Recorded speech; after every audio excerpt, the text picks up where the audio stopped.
Welcome back to the Step Through, a weekly podcast about the WNBA, hosted by myself, Sabreena Merchant, alongside Evan Gualberto. It's week 3 of the WNBA season. Lots of good things happening. Evan, how have you been doing?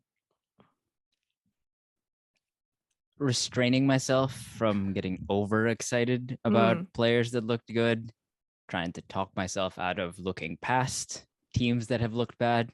How are you?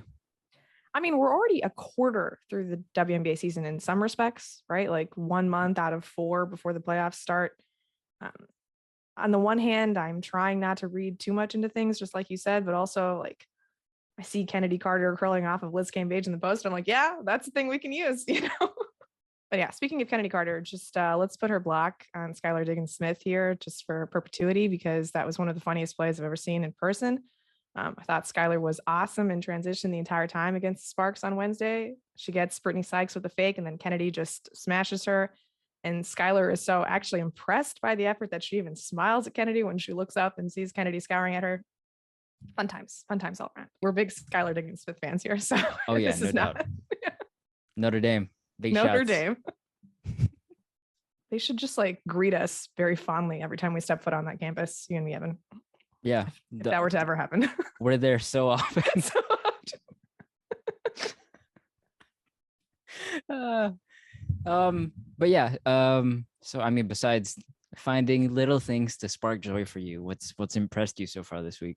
The Aces and their overall wrecking crew of a starting lineup.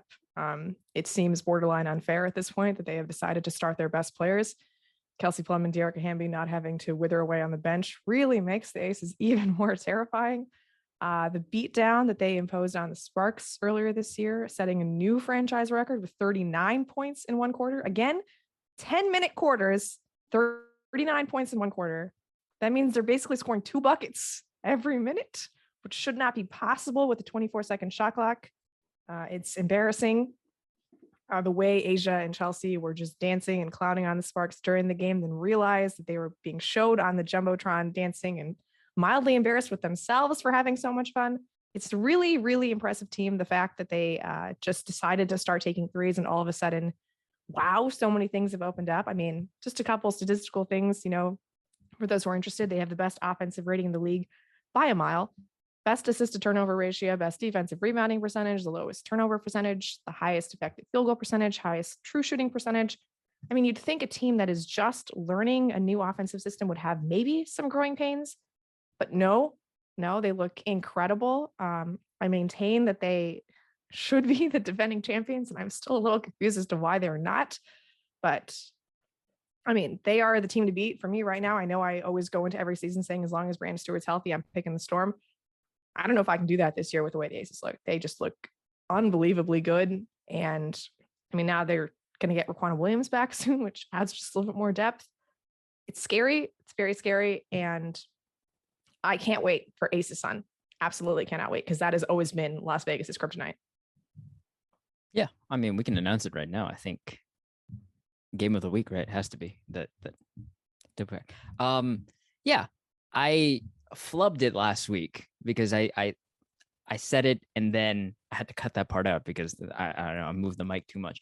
But I asked you last week, what are the odds that we get 5 Aces as all-stars? And it's hard to see any one of them like not making the all-star game, right?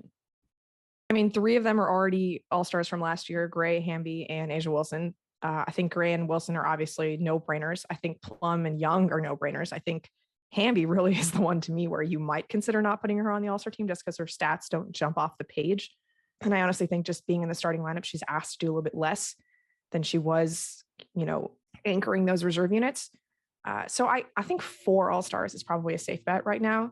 5 to me feels like a 25%. Yeah, it's a shame that no more Aces are locks to win 6th player of the year anymore. That's a shame. If you're a betting fan, like that's something really opens the door for other people, though. It's nice. Yeah. It's nice. Yeah. The one thing that I should have prefaced to this all-star discussion with is I don't know how they're selecting the all-star rosters this year. So if it's a Western Conference, Eastern Conference thing, maybe that diminishes the chances a little bit because like, how are you going to be selecting all-stars from Indiana, Atlanta, and New York? I don't who are those players going to be?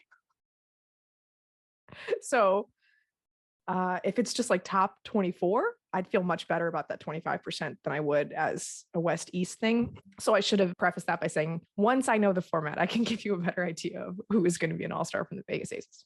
Fans who bet, hold off on that. Also, when I make predictions, which I didn't there, I asked a question, it generally doesn't work out. So just in case you're a new viewer, just so you know, my predictions don't really go anywhere. Yeah, we don't have a format for this year's All-Star game, right? We have a date. It's in Chicago, but I don't think we know what the format. All right, so at a later date, you and I can have a better idea of who from the Aces is actually making the All-Star team. I will say it's probably a lock that Becky Hammond will be coaching one of the teams. Again, I shouldn't say that because is it a best record in the conference league? I don't know, but it seems like she should be coaching one of the teams in the All-Star game. I mean, just vibes, vibes. Bring one of the hoodies. The great Vegas coaching hoodies. Yeah. All right. So a team that really impressed this week, the Aces, followed by a player who, is coming down to earth a little bit. You and I went pretty poetic on Rhyne Howard last week. Just her wonderful start to her rookie season. She's still doing great. I think still hands down front runner for Rookie of the Year. Did get a sort of welcome to the WNBA moment against Mike Thibault and the Washington Mystics, the team that famously elected not to draft her by trading down to select Shakira Austin. Rhyne Howard had an 0-for-9 game against the Mystics. Really just a personal version of hell. Like every single thing the Mystics could throw at her defensively, they did. You got like the run-of-the-mill Alysha Hart closeouts, some Shakira Austin verticality at the rim.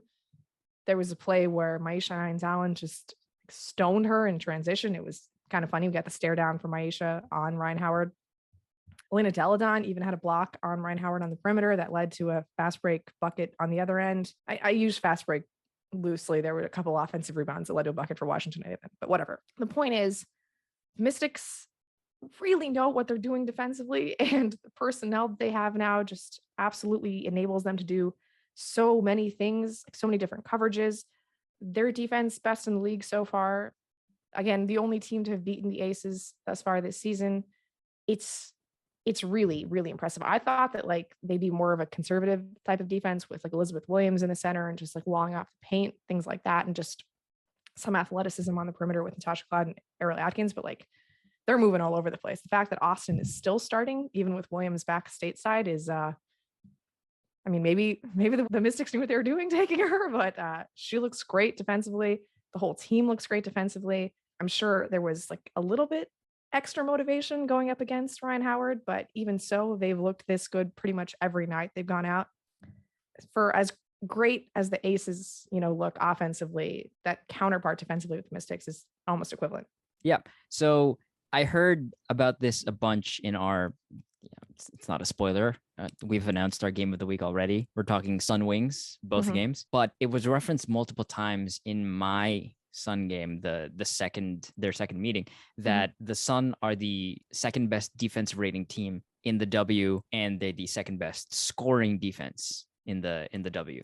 Number one, the Mystics on both fronts. And you could really, the number of wings, bodies that you could throw at Rhyne Howard, Ariel Atkins, Myisha Hines-Allen, Alicia Clark, Natasha Cloud even, and then just, like I told you this off pod, if there was going to be any team that had to limit Rhyne Howard, it was going to have to be a Mike Thibault team, just because, you have to show. He made a decision. Yep. So yeah, unbelievably impressed by the Mystics on both ends.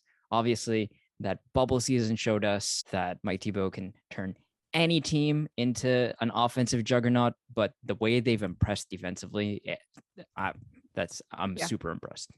Yeah. And admittedly, I spent a lot more time watching the West Coast teams than I do the East Coast teams, but the Mystics have sort of demanded my attention recently, just because you look at the score lines and it's like how are teams being held to like 50 plus points? That seems unreasonable. when the Aces can put up 39 in one quarter, the fact that they can hold a team to 50 is worth mentioning. Yeah, I don't even Rhyne Howard didn't even attempt a shot in the fourth quarter, which to me is like, did she play in the fourth quarter? She Like, played 2 minutes and 7 seconds in the fourth quarter, and then was just like, yeah, not really worth it, is it? Yeah, but I mean, just the way the way the Mystics go at teams, just on both ends, I feel like they remind me of the Aces in the way that like the Aces are just relentless with their offense. And then the Mystics just, you feel like you should be able to take a breath on one end, but no, that absolutely not. It's just waves. Yeah, it's really cool to watch, honestly. And they're a little bit deeper than I expected. Just I'm always waiting for the shoe to drop injury wise with every team in the league, honestly, but they're rolling right now. And I just want to see them play more good teams instead of being able to stomp on the dream for that long. I mean, Mike Thibault heard what you said last week on the pod. Clearly, I still have removed him from executive of the year consideration. Okay. I stand by it. You'll see. I think he'll give you a run for your money, I think. So. All right. So mentioned, the top 2 teams in the league in terms of offense and defense. Right behind them, both sides of the ball, the Connecticut Sun. We talk about the Sun a lot, obviously, because we're just fascinated by Jaz Thomas and everybody else who plays for the Sun. Unfortunately, this week it was announced Jaz Thomas tore her ACL against the Fever. She is out for the rest of the regular season. That means the rest of the season, she won't be returning for the playoffs, obviously. That means for the 3rd straight year, Connecticut will be without one of its presumed starters for the entirety of the year. I don't anticipate any Alyssa Thomas style miraculous recoveries, vaulting Jaz Thomas back into this team anytime in the foreseeable future. So that was Jonquel Jones in the bubble, Alyssa last year, and now Jaz Thomas this year. So my main question going into this week was just what did the Sun look like on both sides of the ball without Jaz? And we got an interesting peek into that because they played the same team twice. So their adjustments were really like very targeted this week. And I thought it was just a good way to look at a team that you and I still expect to be contenders, right? That still is just a massive physical, brutal presence that like still has Alyssa Thomas, still has Jonquel Jones, still has Bri Jones, DeWanna Bonner, Courtney Williams, Natisha Hiedeman. Like there is a wealth of talent here. But Jasmine was kind of like the emotional glue, I think, the head of the snake, the like calming leader, I would say, at the front of everything. So to see them play without her, I don't know. I'm not exactly looking forward to it, but I am interested to see what Kurt Miller does in this once again adverse situation. The first thing that stood out to me is that I really think Jaz Thomas, her absence gets felt more on the defensive end because her usage has never been particularly high for the Connecticut Sun. It's been below 20% pretty much every season that she's been the starting point guard. And just for reference, like there's 100% of possessions and there are 5 players on the court. If you're below 20%, that means you're below average, right? So the fact that she is the point guard, nominally the lead ball handler and not even getting to 20% means that she's not doing a lot of creation for the Sun as it is. And I think Natisha Hiedeman, it's just so weird that it's her fiance who's taking her spot. Like I just can't get over that part, but she's a decent enough playmaker, a superior shooter to Jaz Thomas, to where I don't think that absence is that big of a deal. But defensively, especially against this particular Dallas team where Marina Mabrey starts at point guard, the size disparity between Natisha and Jasmine was immediately visible. And you could tell that Marina Mabrey was attacking whenever she could, just in the post, shooting right over her, just did not feel Hiedeman's presence against her in a way that Jaz Thomas would be there. And that's something that I don't know how Connecticut addresses right away, but a team with bigger guards, that's an advantage that you can poke at now that just wasn't there before. Yeah, I agree with you. The defensively is where you're going to miss her the most. Obviously, like we'll have to wait and see like what they look like against teams that actually have point guards. Is that fair? Chelsea Gray for one. Yeah. She has been perpetually flummoxed by Jaz Thomas. That's right. Oh man. Yeah. So I guess we'll have to wait and see on that. Yeah, something for the people to look out for. I don't really have a whole lot to add because just to let people know, you watched both games because you're better than I am. No, just sort of happened. I watched the second game and really honed in on everything that was happening in that second game. But yeah, so if there's anything that I painfully missed in the first game with my analysis, just know that's why. Yeah. Just to get onto Natisha's offense for a second, because I do think it's interesting watching her run the show, versus Jaz. I don't know if this happened in the second game as much, but like her skip passes were just a little bit behind the offensive player, and it just sort of set the Connecticut set back 8 seconds, like they had to restart. It was just like, I don't know if that's a function of Dallas's length on defense, that it was, making things more challenging for her. Because again, smaller guard, Natisha Hiedeman, but it was just interesting to see that like Connecticut looks very smooth most of the time, right? Like their passing into the post is very crisp. Like they run their sets pretty well. But they kept having to restart things because just a pass would be a little bit out of the way. So that's something that, I don't know, Natisha's got to work on, because like there will be a lot of length sent at her, and she has to be able to respond better so that Connecticut can get into its stuff earlier in the clock. Yes. And that reminds me, to your earlier point, the Jaz Thomas like lower usage, she brings the ball up and then she initiates the sets, and you'd rather have her not necessarily as a floor spacer, but that's effectively how she was used. So yeah, every now and then she'd have an F it play where she'd, late shot clock, like I'm going to go get a bucket. And it normally translated into something not necessarily spectacular, but, by Jaz Thomas standards, like, whoa, like she scoring off the dribble. Could she do this more? Could she scale this up? Things like that. So with that out of the window, in the broadcast of the second game, they talked about how Natisha Hiedeman got advice from Curt Miller saying that he wanted her to play her game. She couldn't come in. There was no way she was going to come in and replace a player who, I believe, until this season, until the injury, she had only missed 7 regular season games, or maybe even playoff games. I wasn't sure about that. And I assume most of that is just because she arrived late from overseas. I didn't even, that didn't even, probably, honestly. But legitimately Iron Woman. Yeah. Yes. Yeah, she can't be Jaz Thomas. I do think that her pick and roll operation brings like a little bit more of a threat than Jasmine does, because she can score on her own. Like she's got that off the dribble 3.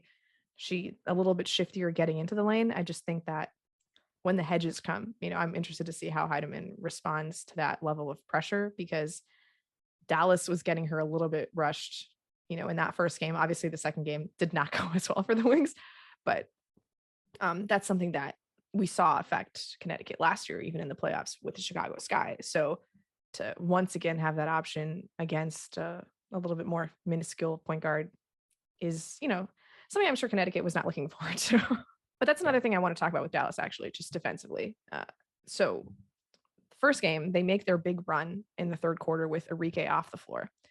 And I thought it was interesting, not because like not only their best players off the floor, but because the lineup that they used once Arike left was they didn't replace her with Ty Harris or Veronica Burton or like another guard. They replaced her with Satou, who hasn't been starting because this was only her second game back, since returning from overseas.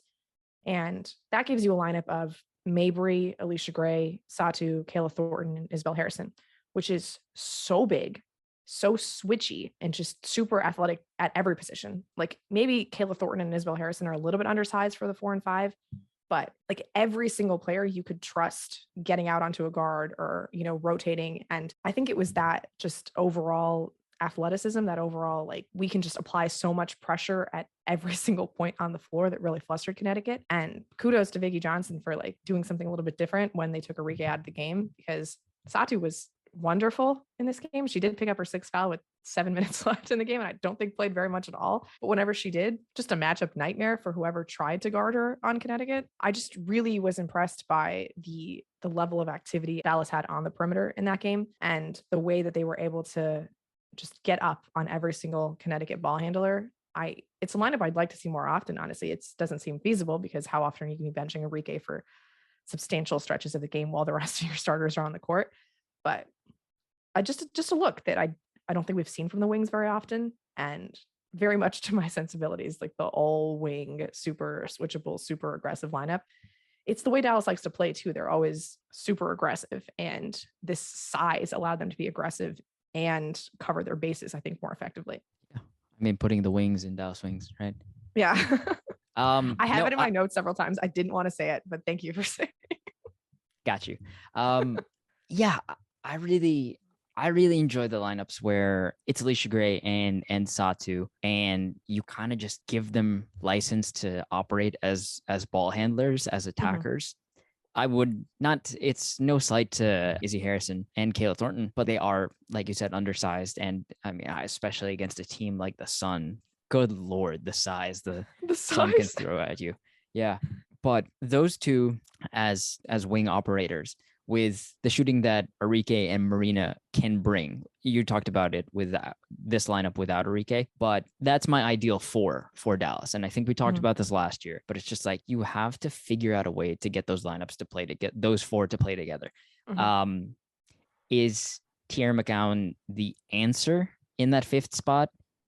Probably not, because she goes against the style she wants to play, goes contrary to what those four do best. But the most dangerous you can be is with those four players out there together, I think. So whatever you got to do to make that happen, just make it happen. Yeah, and it's interesting because Dallas used their top 2 picks in last year's draft on players who I think they thought could be that fifth. You know, Charlie Collier as a big next to those four, or Awak Queer as a big next to those four. And Awak is pretty young.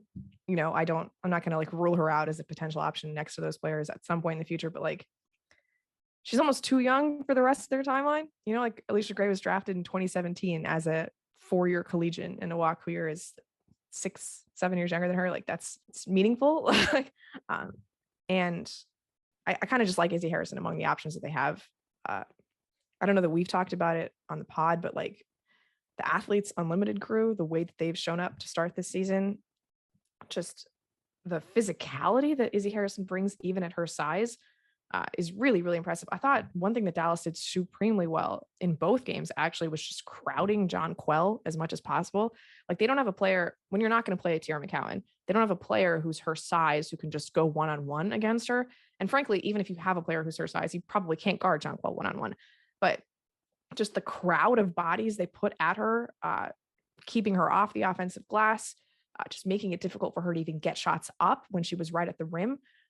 Like, I didn't think that Jonquel did a great job of passing out of those situations. And I didn't think that Connecticut responded well enough, like spacing wise, to prevent those crowds from happening in the first game. You can tell me if that changed in the second game. Obviously, the score would suggest that they did some things better, but like Jonquel's stat line does not suggest that she did anything differently, you know, scoring wise. But I think Harrison has proven that she is the player to be in that spot for now. Although I will credit Tierra McCowan. Bri Jones was absolutely lighting up Awak in the second and like fourth quarters when she came in. Just deep steals, really easy post position. Awak is like just like a twig when you're standing next to Bri Jones. They put Tierra McCowan in, and all of a sudden Bri looks a little rushed. She can't quite get on the glass as easily against her. So that's a matchup that I liked more from McCowan. But I do think Dallas, like at their, you know, spiritual peak, like you need someone who has the length and activity of Izzy Harrison, not what McCowan is providing. I don't quite know how I phrased it, but I would like to walk it back. Yeah, Izzy Harrison is fantastic. I think if you're telling me that she is the fifth there, then I can be good with that. Like maybe there's a more optimal fifth somewhere else in the league, but on this roster, I think you and I would both agree that she is the fifth. Yes. Yeah. I was talking more when they play those two bigs together, that you're a little undersized. You're probably not going to be out athleted. Oh boy, that was. I think we've used that word before too, actually. I think it was me, and I think I made the same face. Anyway, if we're gonna give Tierra McCowan some praise, I think she, in the second game, especially in the first half, she was responsible for the offensive rebounding. Not necessarily getting the offensive rebounds, but they had to surround her with bodies, and just her activity and the way they had to keep her off the glass opened up. I guess, are there rebounding angles? I guess there have to be rebounding angles. And then to answer your Jonquel question, like I said, I didn't watch the first game, but to me, it felt like they prioritized having Jonquel attack early. And so like, if she could like duck in and score, then there you have it. But yeah, I think I don't necessarily know that it was something I noticed, just because like Connecticut was building. And then when they got to their swing, action. Yeah, Dallas did a fantastic job getting out there and contesting, but eventually the ball ended up in Courtney Williams' hands, and then she'd get somewhere into the paint or around the paint area and spray it out to Natisha Hiedeman, who I'd love to talk about her at length. She had a terrific game in my game. Yeah, I think foul trouble sort of limited her in the first one. There was a lot of Yvonne Anderson in that first game, and I thought she was fine, offensively. Just ballpark, how many minutes did Hiedeman get in that second game, or at least through the first 3 quarters? Because she only played 18 minutes in that first game, which is surprising for a game that was in the balance the entire way through. But that meant, yeah, a lot of Vani.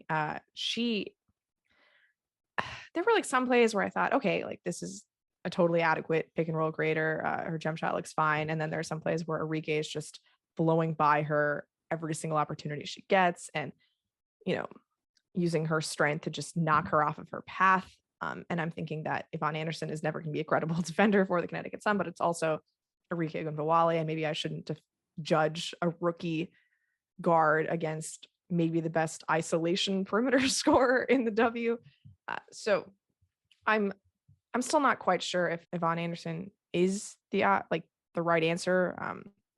Maybe that means that they have to get Nia Clouden up to speed a little bit more quickly, because she has more physical tools than Yvonne Anderson does. But it was not a great defensive game for Anderson. She had some nice ball pressure when she was guarding Ty Harris, but Ty Harris is just a different beast than Arike.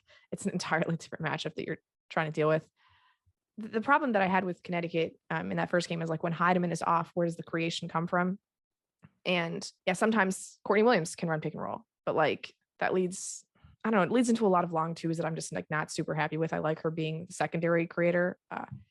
And what that meant was it was a lot of Alyssa Thomas running the primary action. And I get that Alyssa Thomas can function as a point guard, so to speak. When she brings the ball up in transition, I think there's maybe nobody better in the W at leading transition opportunities than Alyssa Thomas. But I don't particularly like her as a pick and roll operator in the half court, because she has no scoring gravity. And so the defense just doesn't come out to her on the perimeter with any sort of urgency, and it doesn't really create advantages with her screens. I love when she's the roller and then she does something in space to create something else. When DB is the pick and roll operator and hits it to Alyssa in the short roll, and then Alyssa does something else. There was an incredibly pretty set, I think at the start of the third or fourth, where high pick and roll with DB and Alyssa at the top of the key. She, rolls into just this pocket of space on the left wing, gets to the basket. John Quill's wide open because the help has come to Alyssa. And that's what I want to see more out of Alyssa, is making those decisions on the move as opposed to creating at the top of the key. But I don't know what Connecticut is supposed to do in those non-Hiedeman minutes, other than give the ball to Alyssa. To me, I would just give the ball to Bonner more, but she is turnover prone. So I get why that's a little bit concerning, but I'll let you just, go on about how Hiedeman was excellent in the second game, because I'm sure that this was more of an anomaly for her, this 18-minute performance where she was not excellent the first time around against the Wings. Yeah. So in my game, 4 of 7 from 3. I don't know how many steals she got credited with, but there were at least 3 in the first half where she was the direct cause of a Dallas turnover, and it got them points on the other end. It was a pick 6 for her, textbook defense, hand in the passing lane. She was able to pick that off. The other one, another steal, or I don't know, but it turned into Courtney Williams layup. To your point, the pass was a little behind Courtney. If Courtney was just perhaps a little bit less athletic, that would have been not a layup. And then the other, I didn't even really notice it until the replay, where I think it was Satou who got a step past her. And she did this thing that as a high school basketball coach, I hate when my players do this. But for Natisha, a professional basketball player, I get it. Satou just left it out in her left hand. She was able to poke it from behind, and it got DB going the other way, and she drew free throws. So just those 3 alone, she was the spark in the second game's first half.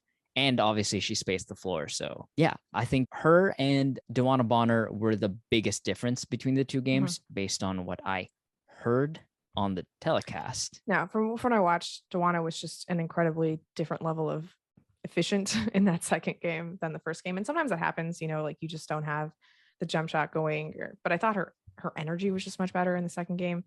And I think for Hiedeman, just like not getting into foul trouble right away and allowing her to continue to be aggressive all throughout was a big key for her to maintain that level for the entire contest. So, I mean, with DeWanna, her stats in your game, Horrific. Low. Yes. Yeah. In my game, efficient, close. 7 for 16.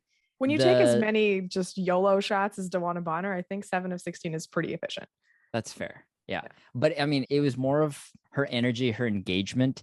And I think that's kind of where we can end up in the half court if we're talking about the Sun, is Alyssa Thomas is the point guard in transition.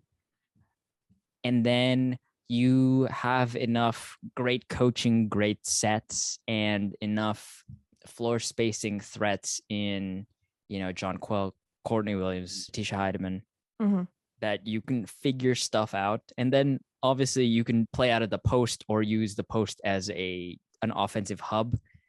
Because I mean, you can post Alyssa Thomas, DeWanna Bonner, Jonquel, Bri Jones. Like you can figure stuff out and then do stuff off of that. But yeah, I think the Sun are just going to have to, it'll be interesting to see how they look going forward, especially, I mean, we'll talk about the Aces games when they happen, but like that's the one I'm really excited about, is like you actually have there's a huge stylistic difference, but there are still defensive matchups that can give you fits, and not having a traditional Jasmine Thomas set things up type point guard there. And, on the defensive end too, again, with Chelsea Gray. But yeah, I think that's going to be the one where we start to figure out what they're really going to look like against, no disrespect to Dallas, because the Aces are a contender in the truest sense of the word, and Dallas made the playoffs. This is not disrespect to Dallas. This is just the Aces are on a different level than I think most of their teams in the league right now. And God, I didn't realize that the thing I was going to miss most with Jasmine Thomas out was the Jasmine Thomas Chelsea Gray matchup, because good Lord, Jasmine Thomas has put her in a freaking closet every time they play. Sparks, Aces, doesn't matter. Jasmine Thomas has owned Chelsea Gray in recent years. I think that is the only way to put it. So yeah, that really just kind of changes my whole outlook on Sun Aces. I'll have to see if it actually plays out, because Connecticut is a very strong team defense. But I remember they are all very quick to say Jaz starts everything for us with Chelsea. So we'll see how much of that was Jaz versus the rest of the team. But anyway, back to Dallas. I know we've talked a lot about Connecticut stuff. Connecticut, a very scripted, they run a lot of pretty sets. Dallas, not so much, but it's okay. Like they have some really strong isolation players who can get things done. Arike, just unguardable in that fourth quarter of the first game that I had, whether that was, a function of Yvonne Anderson and Natisha Hiedeman being on her, or just her being Arike, really, really good at getting to the basket just whenever she wanted to, and then just hitting some stupid shots. Like there was one play near the end of the fourth where Jonquel comes out on a high hedge and Arike has to backtrack towards like beyond the 3-point line, takes a look at the clock. There's like no time left. She just sort of throws up like this runner floater. I don't even know, from like 22 feet out. Swish. Just that's what Arike does. I thought the wings in transition were excellent. I wonder a little bit about the Suns' transition defense. They just did not get matched up nearly well enough in that first game. I haven't quite figured out if that's a pattern yet, or if that was just something against the wings, but persistently Allisha Gray was just attacking in transition. One possession late in the game where Arike gets all the way into the teeth of the paint and then kicks it out to Marina for a big three. That also came on the break. Just one after the other, so many times when the Sun were either not all the way back or just had bad mismatches, and that allowed, even if the wings didn't score on the first option, they got an offensive rebound and there was immediately another option for them to score right away. And then the offensive rebounding for Dallas was really great, which is not something you'd consider when the Sun have the size that they do, right? They've got Jonquel Jones and Alyssa Thomas and DeWanna Bonner in the starting lineup, all like 6'4" plus. And then you bring Bri Jones off the bench. Sometimes she's playing with those three. And yet still, Connecticut is like the 11th best defensive rebounding team in the league, which makes no sense to me. That is something they have to clean up right away, because when you lose a starter and like you just don't have as many margin for error as before, plus something that theoretically should be a strength for you, rebounding. I don't understand why they're letting teams beat them on the offensive glass, especially a team that's so much smaller. And that Dallas, like we talked about this, I understand that part of it is Dallas's bigs were able to space Connecticut's bigs away from the paint. And so then Gray can run in for an offensive rebound, and she's excellent at attacking the offensive glass. But that's something that I think Connecticut can be better at. And that's more of just like boxing out. Like it just didn't look like they were boxing out. And the fact that Dallas was comfortable crashing the offensive glass with such abandon when Connecticut is so good in transition too. Like I think about this on the NBA side of things a lot, where like teams that play the Dallas Mavericks, for example, have no problem crashing the offensive glass because the Mavericks don't run. But like if you like miss out on an offensive rebound opportunity against the Sun, they will punish you because they've got Alyssa Thomas. They've got DiJonai Carrington, who you and I have talked about. Like, I don't know what she does in half court yet, but awesome in transition. Just a number of plays in this game and the second game where she was finishing on the break. So yeah, that offensive glass transition, and then just really great isolation scoring from Arike and Satou, who, I mean, stop letting her go left. Like, I know that has to be on the scouting report. Like, that's gonna be the first thing on the scouting report. Yeah, Satou. Oh, yeah, I have some major Satou thoughts. But to address your rebounding thing, I don't necessarily know if, I mean, I've seen Connecticut at this point enough. They either hard hedge or they commit to all out blitzing. And I mean, I can hit this point now, but they blitzed the living daylights out of Arike and Marina. And, to their credit, they are very capable passers. That, I mean, there was one possession where Marina just like strung this possession. Oh my God, one of the skips that she had to Arike in the corner. Yeah. But so specifically, it was a pick and roll with Satou, and it was DeJonai and Alyssa Thomas, and she just kept attacking Alyssa Thomas so she couldn't recover, and then Satou spaced out to the left corner and then hit a three. But I think that's, if I had to point to anything, and not having watched more of the Sun games in depth with that in mind, I think that's the biggest reason why they're giving up so many rebounds. Is you have to, like I always talk about, as a coaching decision, is you have to decide what you're willing to live with. And I mean, the Sun are big enough that if you do come away with an offensive rebound, maybe they're good with, oh yeah, we'll just wall up, put our hands up, see if we can contest. Maybe that's what you're willing to live with in exchange for, let's put pressure at the point of attack because our recovery speed, let's bet on being more aggressive on the perimeter and then survive inside, as opposed to vice versa. But yeah, Satou.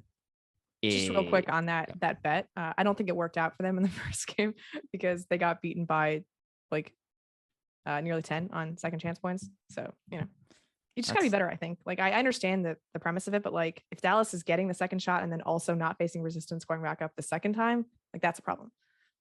Yeah.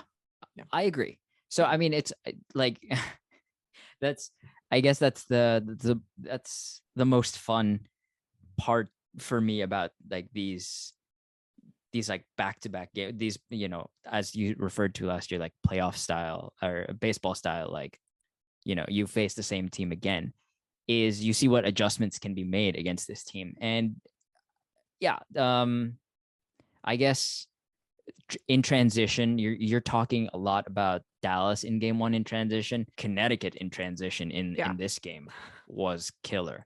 They're always good in transition. Yeah. Yes. Offensively, at least. Yeah. Early in the game, Bri Jones got this like unbelievable chase down. It was, I think, the very start of the second quarter where, I'll talk a bit about the offense later, but it was a Marina hit ahead. They're both at the top of the key in the backcourt, and Marina throws it ahead to, I think it's Kayla Thornton. And then Bri Jones is like, and then Courtney Williams is actually in front. Bri Jones is at this point like a few steps behind. She's able to like contort her body and get a block over her head. I was just like, oh, right. Bri Jones is like, most improved player last year. 6th woman favorite, I would say, this year. Oh, hey, we have a new contender. A new contender. Yeah. Her post footwork, I just can't get over it. It is so good.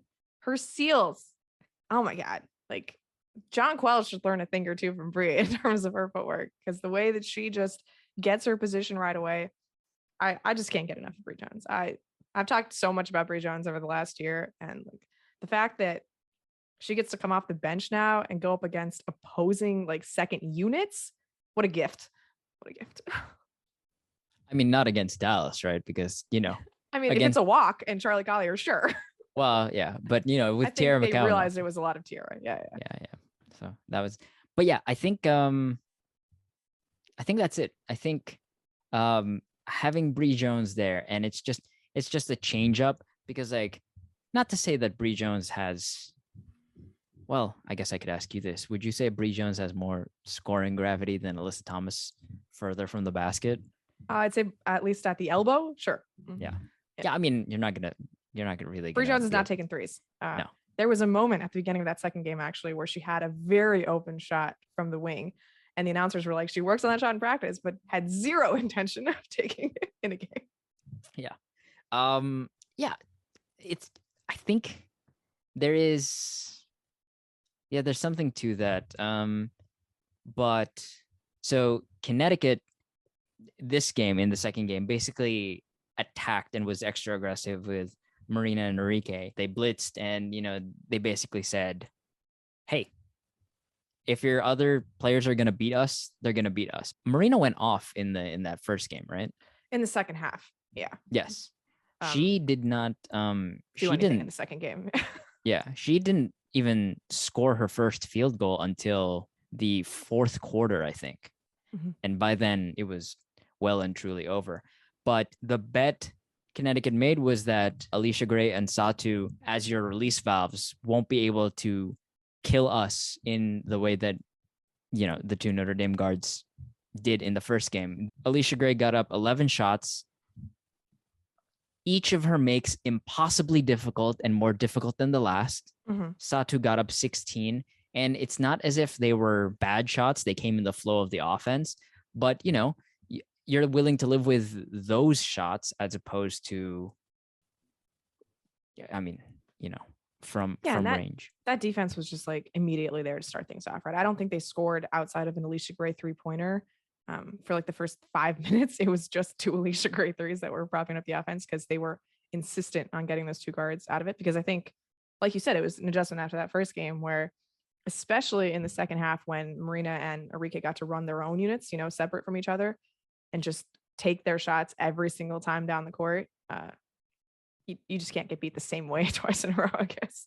Yeah, and I mean, Arike she had a very difficult time. Let's say that. Yeah. She was frustrated at the end of, I think, either the third quarter or the first half. She kicked the ball after the buzzer had sounded. Yeah. She kicked the ball, right, and to it Bri went. Jones, right? Yeah, it hit Bri Jones, and they looked at it, and Arike, she apologized. They dapped it up right after. There was like a review too, wasn't there? Yes, there was an official review. The official said, "Well, it's fine. We'll leave it." Yeah.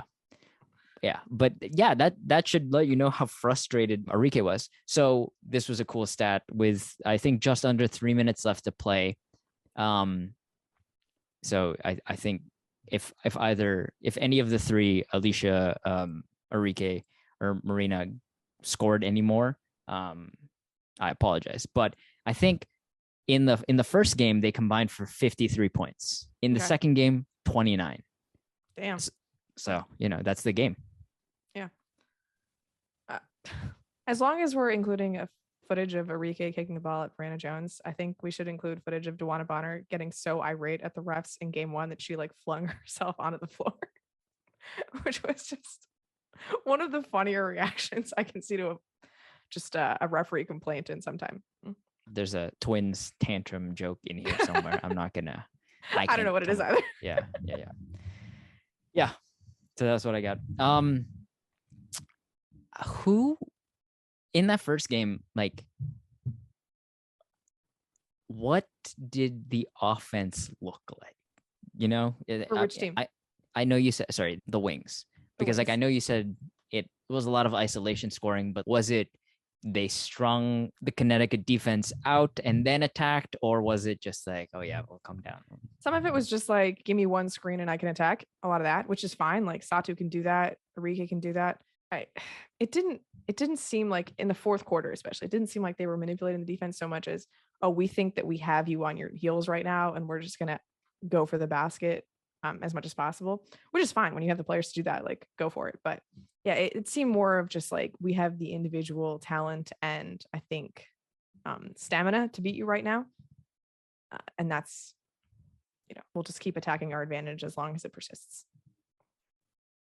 Okay.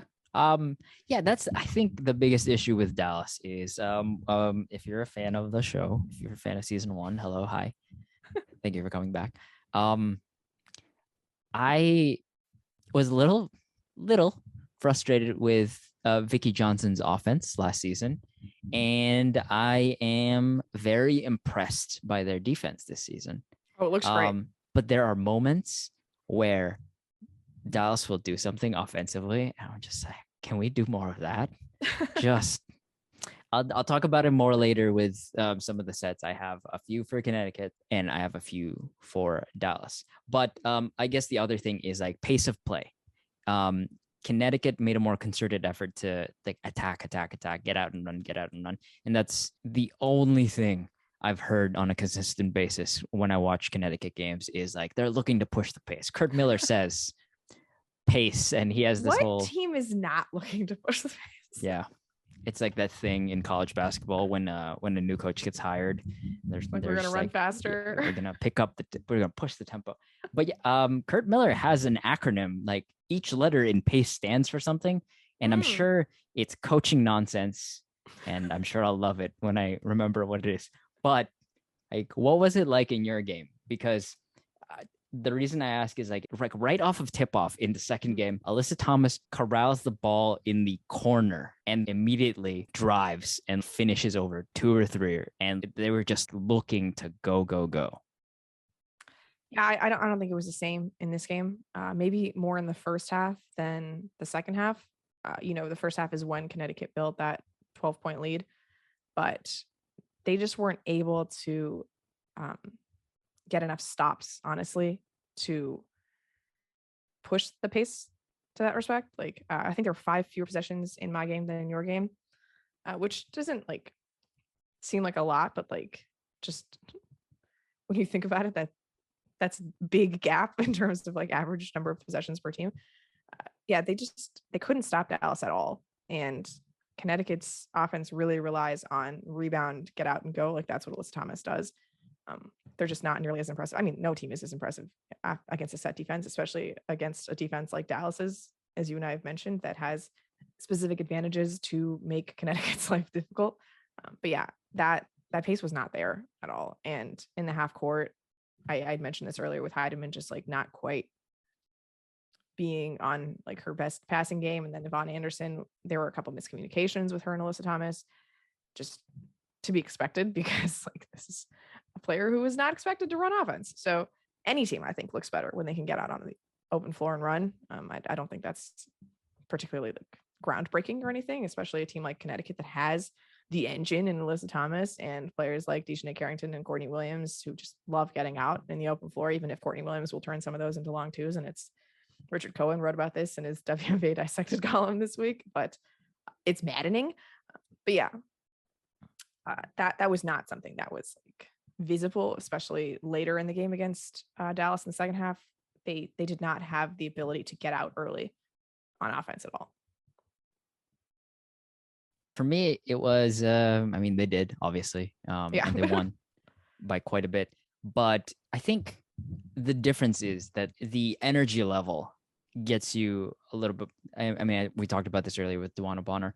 DB just took a bunch of like really difficult shots in that game, but they came off of movement, off of action, and in transition, and they were able to just beat the other team to loose balls, like 50-50 balls. Like there was one possession where I think DeWanna took maybe the worst of the shots that she took that game, but Bri Jones ended up, it was on the left side of the floor. Bri Jones hustled to went down to the floor to grab it, got it to Alyssa Thomas, and then Alyssa Thomas was able to drop it off. And then, I conflated two possessions where DB took a shot on the left side of the floor. It ended up in somebody's hands on the left side of the floor, and then she sprinted from the left wing all the way to the right side of the basket and got an alley-oop. So it was just the energy level and activity. And I think they're going to go Alyssa Thomas is the engine, obviously. So as far as she can take them, she will. And I believe she leads the team in scoring. But in terms of like energy level and activity, Jonquel is going to have to like navigate pockets of space and like make stuff happen. And DeWanna is going to have to, I really don't want to boil it down to, oh yeah, if Courtney Williams makes the tough shots and DeWanna Bonner makes tough shots, yeah, they're going to win a game because yeah, that's everybody. But when Courtney is looking to pump and drive, which she did at least twice in the first quarter, where it was a pump and spray out to Natisha Hiedeman for 3, then you're cooking with something because you're playing inside out as opposed to settling for DeWanna Bonner ISOs, which we saw quite a bit of, in the playoffs. And not necessarily a bad thing, but you can end your possessions with that. And if you go nowhere else, that's fine. Mm-hmm. But if that's where you're starting with, like that's when you start to get into trouble a little bit. Yeah, I just want to see more Courtney Williams and DeWanna Bonner running pick and roll. Like, just let AT not have to be the primary creator all the time. Because again, like, just there's no scoring gravity for her. And just a random AT thought that came up when I was watching them try to defend Dallas in the fourth quarter. It is impossible for her to have verticality, right? Like, she cannot physically lift her arms all the way above, like in a straight line, can she? Because I was watching all these plays where Dallas is attacking her at the rim and she's getting called for fouls. And I'm thinking like, yeah, like she can't do anything here. Like she can't put her arms up straight. So she's just hacking all the time. Get the shoulder surgery. Like at some point, get some labrums back. Well, I mean, she does force a lot of jump balls. Yeah. Because that's all you can do is just reach, right? Yeah. Yeah. Because you can't put your hands straight up. Yeah. So there's no verticality. So, I mean, it has to be an all or nothing situation where she either gets it or she doesn't. It just like didn't occur to me until I was watching her like trying to play someone straight up. And I was like, but you can't. Like your arms are always going to be a little bent. And that's a foul every single time, which is why she gets the jump balls. Yeah. I don't know. It's just something that occurred to me and I thought I would share. No, it makes sense. It's a point that I don't think I've seen anybody talk about. So. Yeah. Just the one play where Alyssa Thomas ends up with the ball and she has to contort her body to get like underneath. It's not a step through, but she is able to finish around Tierra McCowan, which is, I mean, it's not easy. Pretty cool. But yeah. Okay, so let's go into some sets. Dealer's choice, Sabreena. Would you like me to do Dallas or Connecticut first? Let's do Connecticut first. Sweet. Okay, so something I've noticed quite a lot is that Connecticut has started running chin action more, which is super, super easy. If you don't know what it is this, I mean, technically it's called forwards out, where it's the dribble handoff on one side and then a weak side exchange on the other. And there's a big player, not necessarily a big player, but a screen coming up. So the player who passes the ball from slot to slot gets this back screen around the slot area, and then they play out of that. The one I wanted to highlight here is they started going with this chin into flex action. As you'll see here, DeWanna Bonner like sets this flex screen for Jonquel. Credit to the Dallas defense for just making them work for the full 24-second shot clock. Natisha Hiedeman is able to find Alyssa Thomas here, showing great patience. The one pass I think she threw just perfectly catches Alyssa Thomas here. So yeah, they run a lot of that and variations out of that. So chin flex, let it run through. And then I'm going to be talking a lot about Iverson action from here on out, which if you aren't aware is when one player starts free throw line extended, uses these two staggered screens along the elbows and goes to the other side. So here, DeWanna Bonner cuts off of this Iverson action. The ball is entered to Jonquel on the right slot. DeWanna comes off Bri Jones, and then Bri Jones sets a rescreen. When she sets this rescreen, she notices the defense is playing up, so she slips instead of setting the screen, and she's able to get a deep catch, or would have, but Dallas's length and athleticism they're able to force a turnover here. And I believe this is Izzy Harrison. Okay. Here's where, like, this is the thing we were talking about earlier, where, Iverson action for Courtney Williams. Natisha gets a ball screen from Alyssa Thomas, and then Jonquel dives because she is the further player. The seal here, AT is able to throw an inch perfect entry pass on the seal. Jonquel pump finish in traffic against the wings. So, I mean, it's going to have to be that type of stuff. Jonquel is obviously the only threat of the three true front court players in Alyssa Thomas and Bri Jones and Jonquel that can like space it out to three. But she's also the one you want ending up at the basket. So like, difficult things there. I'm sure Kurt Miller and his staff will be able to figure it out. This is what I was talking about with Dallas. So we can jump to Dallas' side. I have a bunch more Connecticut sets, but I'm sure we can get to those at a later date. In good time. Yes. So I joked last year that Dallas ran a lot of just horns. Well, maybe Vicky heard me. Probably didn't. Why would she listen to this podcast? I get why she would listen to this podcast. Why would she listen to me? They started running Iverson action out of horns. So here, Arike using her gravity, Iverson action, ball is thrown into Satou, and then Marina comes right off and sets this rub screen for Tierra. That's a way to leverage it, because if you don't respect the screen, then Tierra McCowan is going to get deep post position. And if you miscommunicate on the screen, then Marina Mabrey is going to spring open. Connecticut contains it well here, or about as well as they can. And like I talked about earlier, Connecticut was selling out to stop Marina and Arike. So 2 on the ball here. Satou is able to pop into space. She hits this 3. Here is, I think, I made my Arike scoring video from the bubble. We talked about Dallas last season. In 3 seasons, well, I think this is Vicky's second season, right? So I guess that wouldn't. But this is the most fun and creative set I've ever seen Dallas run in my 3 years, watching them religiously. Mm-hmm. So, and you're leveraging Arike's gravity here. So Iverson action again. I think I talked about this last year. An Iverson loop is where you cut right off to go to the basket off of that second screen. So Arike cuts off of Satou right here. And then she grabs at Satou's hip, it looks like, and loops in an extra loop right off of Satou to what would be basically an elevator screen. And Courtney Williams is just, she's in hell. What are you supposed to do here?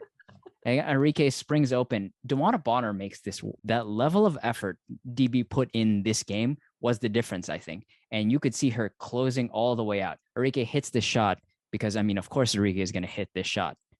But if Dallas could just do a little more of this, just for me personally, yeah. I guess we figured out what you're looking forward to, Evan, is more creative Dallas wing sets. Yeah, you know what? Just a bunch of elevators. Yeah. Just hit me with some elevators. If you've followed me doing any of women's college basketball games, you'll know that Stanford run just a ton of elevators. If you want to use that playbook, I'm not saying steal it for but yeah. Oh, speaking of Stanford playbook, when the Sparks played the Mercury the other night, Chiney and Nneka noticed that they were using the same play calls. Phoenix was using the same play calls that Stanford does and not even disguising them, because Vanessa Nygaard went to Stanford. So they knew exactly what they were running. What? One of them was in Iowa, and they literally just immediately stomped out the play. And they confirmed with Carly Samuelson that, yeah, she was like, yeah, I just got signed today and I know what's going on. Oh no, that's not. Oh no. So yeah, maybe Vanessa Nygaard should disguise some calls going forward. Just like change them around. Just change Or the at names, least- maybe. You know what? Use the same names, but put them on different plays. Yeah. So you confuse former Stanford players. Mhm. Yeah. So wait, hold on. Are you telling me that when the Mercury play the Fever, if Lexi Hall is out there, she's just gonna look like Big if. yeah, she's gonna look like the defensive stopper on the floor, just snuffing out every. She'll look like the number 6 overall pick. Whew, that's all you can ask. I think that's as good a place to end it as any, honestly. Oh, well, yeah. Yeah. Looking So- forward to Lexi Hall playing the Phoenix Mercury and Dallas Wings running some elevators.